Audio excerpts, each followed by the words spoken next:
gente, tudo bom? Aqui é a Rafa Fustanho da Mina Comprava Livros e hoje eu vou comentar com vocês sobre esta HQ aqui que eu recebi da editora Leia, né? Eu não sou parceira deles, mas eu sou autora deles, né? Eu tenho meu livro de cabeceira publicado com eles. E aqui, ó, eles me mandaram esse Depois da Prisão em Massa. Eu fiquei impressionada com essa história, que é mais uma sobre o Holocausto. Mas é claro que essas histórias, apesar de se repetirem, sempre tem algum trecho que emociona mais a gente. Essa é uma HQ e eu fui pesquisar.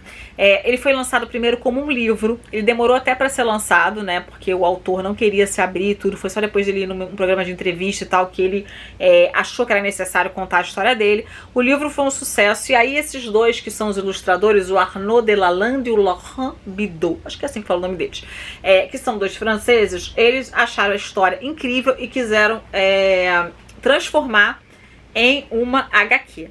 Vou mostrar pra vocês aqui um pouquinho. Ó, aqui, não sei se está dando pra vocês verem. Vocês verem os traços, como é muito bonita, gente. Não é capa dura, tá? Mas é bem tranquilo, ó, de ler. É um livro que é um testemunho perturbador. Em 16 de julho de 1942, as autoridades do governo da França, que colaboravam com os alemães que haviam invadido o território francês, realizam a prisão em massa das famílias judias na cidade de Paris. Joseph Weisman, então com 11 anos, é levado junto com a sua família, primeiro para o velódromo do inverno e então para um campo de triagem. Meses depois, é separado de sua família e fica sozinho nesse campo, junto com outros milhares de órfãos, lutando para sobreviver em condições desumanas. O futuro é incerto e Joseph e outro menino decidem fugir dali. Mas o pesadelo que estavam vivendo não acabaria com a fuga.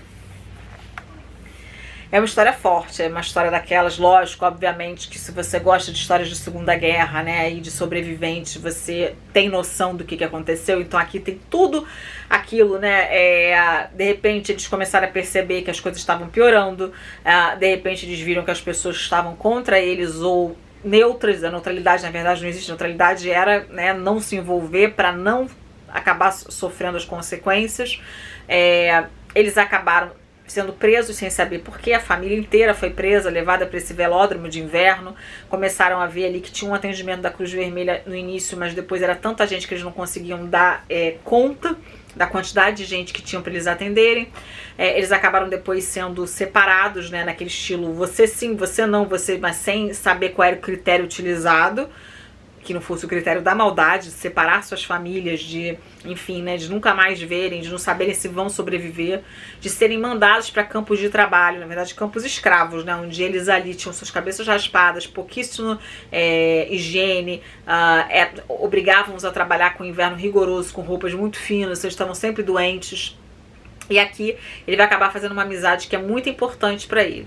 O ponto dessa história é que quando a gente pensa que eles são libertos, que eles conseguem fugir, há muita maldade por trás. Então, por exemplo, tem uma senhora que ela os abriga, né, coloca eles ali para trabalhar, mas ela faz uma maldade com ele, uma cena aqui que é fortíssima. E mesmo em HQ você fica imaginando, você pensa, meu Deus do céu, como o humano é ruim, né? Às vezes quando muitas vezes brincam, né? Brincam não, falam a verdade. Falam, eu prefiro meu cachorro do que uma pessoa. Gente, é totalmente compreensível. O ser humano, ele tem uma ruindade dentro dele que nada explica. E a gente não consegue explicar porque as pessoas são ruins assim. Elas agem e parece que isso vai se contaminando uma outra, né? Você começa a agir de um jeito, em vez do outro pegar e falar, peraí, isso aí não tá certo. O outro dá uma risada, o outro acha que é normal, acha que é bacana agir assim. Então é muito cruel ler um livro desse, saber que isso tudo foi verdade. Aqui, gente, e é impressionante também porque o Weisman tá vivo até hoje, ó. Joseph Weisman tem hoje 92 anos, por muito tempo nunca quis falar sobre o que lhe aconteceu. Mas aos 80 anos, depois de um encontro com a escritora Simone Weil, também uma sobrevivente do Holocausto, escreveu um livro de memórias e passou a visitar escolas e universidades na França e em outros países, para contar sua história a crianças e jovens e evitar que ela se repita. É o que eu sempre digo, né, gente? Então aqui no início, no prefácio, ó, que é escrito por ele, que é de 7 de outubro de 2021. Eu vou dividir aqui com vocês, gente, mas o livro super vale a pena. Nasci em Paris em 1931. Tinha 11 anos em 1942 e usava a estrela amarela.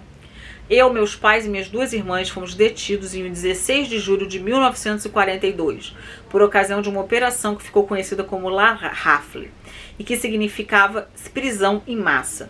Fomos conduzidos ao velódromo de inverno em Paris. Permanecemos presos nesse estádio durante 5 dias e 5 noites, sem comida, sem água, sem instalações sanitárias. Em seguida, fomos transferidos para o campo de concentração de Béon-la-Rolande, a região de Loré.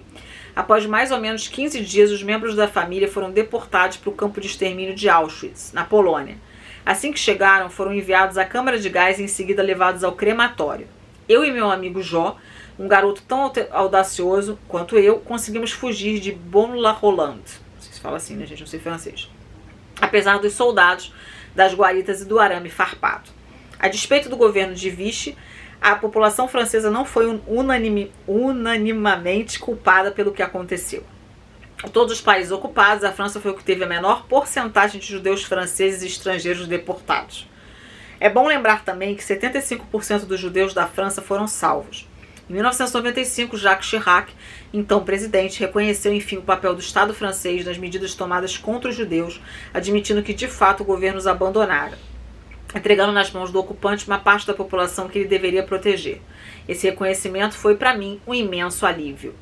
Bem antes disso, incentivado por Simone Weil e após um longo silêncio, fui levada a refletir sobre o reconhecimento deste dever que, como a outros, me cabe cumprir.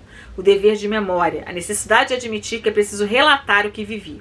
Durante quase 40 anos, visitei inúmeros colégios e liceus na França e em outros países, o que me valeu a condecoração de oficial da Legião de Honra e a medalha de ordem das Palmas Acadêmicas.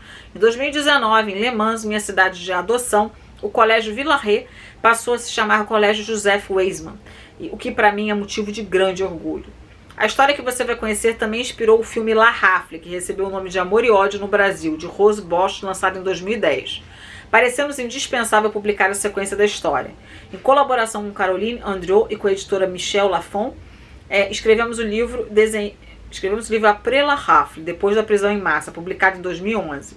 Por um feliz acaso, conheci o desenhista Laurent Bidot, que com o escritor e roteirista Arnaud Delalande realizou a obra que tem em mãos. Depois do filme e do livro, esta HQ precisava existir. Precisava existir porque serve a um objetivo: a incansável transmissão a adolescentes e adultos da memória de uma das páginas mais sombrias da história da humanidade. A Shoah, palavra hebraica que significa catástrofe e designa o extermínio pela Alemanha nazista e seus colaboradores de cerca de 6 milhões de judeus na Europa. Sou um dos últimos sobreviventes dessa catástrofe. Com esse testemunho, desejo mais uma vez dar a conhecer de forma que essa tragédia da história jamais se repita. Ao longo de toda a minha vida, carreguei o terrível dor da perda de minha família. Porém, cultivei também uma determinação e um otimismo capaz de mover montanhas, o que fez de mim um exemplo de resiliência, como diria Boris Cyrulnik. Atualmente, tenho 90 anos, mas ainda posso transmitir essa última mensagem: nunca aceite o inaceitável. É com essa frase forte, assim como toda a história é, triste, mas forte, e com esperança de que venham dias sempre melhores e que a gente não esqueça do que a gente fez no passado de errado, que pare de repetir o mesmo erro, né? Como tem gente falando besteira até hoje e dizendo que isso não existiu, dizendo que Hitler foi legal. A gente ouve cada coisa. É preciso dos livros, da memória dessas pessoas estarem sempre ligadas, vivas, por mais que elas muitas não estejam mais aqui, para a gente não repetir esses erros do passado. A informação serve para isso, para a gente entender aonde foi que a humanidade deixou de ser humana, né? É isso. Eu vou ficando por aqui, vou deixar o link aqui na caixa de descrição. Por favor, compre pelos meus links se você gostou desse vídeo. Apoie meu trabalho. Aqui no link você consegue comprar na Amazon esse exemplar. Eu recebo uma pequena comissão, você não paga nada mais por isso. Se você não quiser esse exemplar, mas quiser qualquer outro produto e entrar pelo link e fizer a busca, né, eu também recebo essa comissão. E esses links estão sempre aqui na caixa de descrição, tá? Agradecer a Editora Leia do Brasil pela oportunidade de conhecer essa história. Esse livro vai ficar muito guardado ali no meu andar, que eu tenho aqui só de Segunda Guerra. É um tema que sempre me interessou muito, eu sempre acho imprescindível para quem fala sobre livros na internet como eu, abordar sempre a fundo. É muito gostoso ler romance, enfim, ler tudo, né? Livros hot, mas é preciso falar sobre história. História, política, enfim. Um beijo grande, eu vou ficando por aqui. Até o próximo vídeo, pessoal.